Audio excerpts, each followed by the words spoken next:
Misal üчүн силерге тапшырма берилбеди, эмне үчүн деген суроолорду түзгүлө депчи. Ошо билим ошондон башталат да. Сиз ошо эмне үчүн деген суроолорду түзүү менен билимге келесиңер да.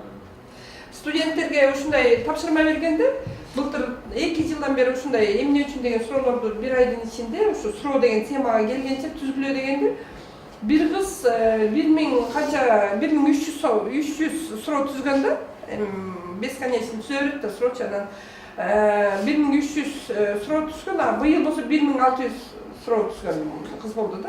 Түзө берет экен. Анткени суроо келе берет да, анан ошону менен көп нерсе ачылат да. Катышуу абдан активдүү болуп атат. Бул жерде мугалимдер негизи эле лекция түрүндө өтүп келишиптир да. Мурдачы 1 сааттык баягы өздөрү эле көбүнчө сүйлөйт, андан кийин угуучулары кээде суроо берсе берет, бербесе макул деп түшүндүк деп кетип калышат. Бирок лекция түрүндө болгондо маалымат чындыгында эле бир 5%га чейин эле калып калат экен да адамда.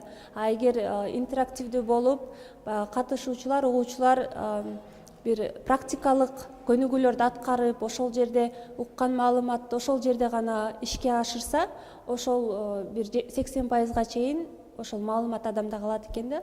Ошондой көнүгүүлөрдү аткарып атабыз бул жерде. Анан катышуу абдан кызыктуу. Баягы өзгөчө кырдаалдар министрлигинин мугалимдери абдан кызыгып, анан бизге керектүү маалымат экен деп ыраазычылыгын да билдирип атышат. Азыркы күндө өзгөчө кырдаалдардын биздин министрликте негизги приоритет өзгөчө кырдаалдардын алдын алуу. Себеп дегенде биз канчалык деңгээлде өзгөчө кырдаалдардын алдын алсак, ошончолук биз мамлекетибизге жана калкка келтирген материалдык зыянды андан сырткары эң негизги калктын өмүрүн сактап калган болобуз.